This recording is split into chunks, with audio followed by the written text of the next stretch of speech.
Well, I am here with Maya Schulman from Riverdale, and we are so excited to have you. My name is Krista Carragher. I'm the Associate Director of Lower School Admissions for In America Education. Thank you so much for joining us today. We're very excited to have you. Thank you. I'm excited to be here, so thank you very much. So just a few questions. Just wanting to get to know about what advice do you have for the admissions process for families applying to lower school? What would you say is your best advice? It's going to be a bit of surprising advice. So I think people would normally think like, go through all the testing, make sure your child has all of the answers. And I'll be honest with you, it's quite opposite. I think what's really important, especially at the lower school age, is having that sense of knowing who they are, whatever that actually means for a 4-year-old and 3-year-old, but really having them feel comfortable in the space, having them feel comfortable with who they are, and knowing that it's okay not to know something. Letting them giving their student also enough information prior to whatever process they're going to be in. So for us, it is that in-person process for our pre-K and K students, giving them enough information so they come in having a sense of what might happen. It's not answers to the particular assessment, but at the same time, it's that expectation of what they need to know so they can feel comfortable, so they can thrive within our process. Absolutely. And obviously you mentioned you've been with Riverdale for a while now. And so we were just kind of wondering, what would you say is kind of your best memory about either being on campus or just anything that Riverdale has, maybe some special traditions? What's your best? I have two actually, and they come right, as you saw, they were pretty quick. So my first was with the first day that I was on campus, and I happened to be on the upper school campus. We are a 2-campus school. The lower school is about 8 acres, and the upper school is 19 and a half. And it was the first day that faculty and staff were back. My first year, 8 years ago, I remember they dropped me off, and I went, I think I'm in the wrong place. And the gentleman said, no, you want 5250 Fieldson. This is your location. And I remember stepping out of the Uber and going through the gates, if you've ever been to Riverdale, and thinking, wow, this is where I'm going to be. So just the actual environment itself blew me away. And that is, I think what really connects people at first, and then they hear everything about Riverdale and they go, oh my gosh, besides the aesthetics of this place, this is an incredible environment, an educational environment to be in. And the second for me, I've had 2 children, and I was pregnant with my second, who is now at kindergarten at Riverdale. I was still in the PE department. I started there.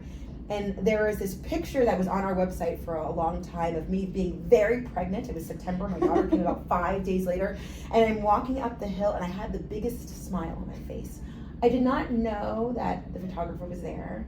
But it was that even with at 9 months pregnant, and still happy, because as soon as I enter those gates every single day at Riverdale, it makes me just happy and blessed to be in that environment, in that educational institution. So those are my 2 fond memories. The first day that I joined and being extremely uber pregnant, traipsing up a hill with a big smile on my face. Oh, well, that's wonderful. And obviously you didn't even maybe 100% realize at the time that you were carrying a future Riverdale I actually didn't know. and that's an interesting point too. It's my oldest had been at the school and she was at the school, but looking at my second daughter as a second learner, they're completely different. And being someone who works at the school and knows this process, I really had to, my husband and I had to take a step back and say, is this the right school for my daughter? This is my second daughter. And so really asking questions, you think, well, you know all the answers, but at the same time, when it becomes your own child, different perspectives, different lenses kind of pop up. And we really did a deep dive to say, well, I know that Riverdale can support different learners, but can they support my different learner? And the answer unequivocally has been yes, and yes. And we talk about that all the time, the differentiated learning styles. And faculty, staff, parents that come back to have multiple children always say, it's a place where each child can be uniquely themselves. And I'm seeing that firsthand as well. And that's so great to, be part of the Riverdale team, but also to be a Riverdale parent. I think that really helps me Yeah. a lot in my job. Like I said before, I started in the PE department and then quickly went to being a parent in the community and then shifting to the administrative role. And so having the different hats or the different lenses to look through, I think only has helped me better prepare and help our prospective families. So if someone comes in and they want to know all about the academics, sure, I can help you with that. What does it feel like to be a parent in this community or be a minority in the community? Right. So having those different perspectives, I think, has only lent itself better. Not to say that anyone that doesn't have it can't, but I come with a unique skill set right now, and I'm happy to share that with folks. Yeah, we definitely think that's wonderful, and the way that you speak about Riverdale really says it all, and obviously the smile on your face is one of your fondest memories. Yes. Final question is, being in New York City and having some favorite activities. One of my personal favorite activities is Broadway. I just shared that with you a few minutes ago. What would you say is your favorite Broadway show? Oh, okay. Where's this going? Could be a little I will say, so yes, I was a Broadway performer for over a decade and extremely fortunate for my time on stage. My favorite show, even though my longest running show that I was in was Wicked, it's not my favorite show. Okay. My favorite all-time Broadway New York-based show is the Radio City Christmas Spectacular.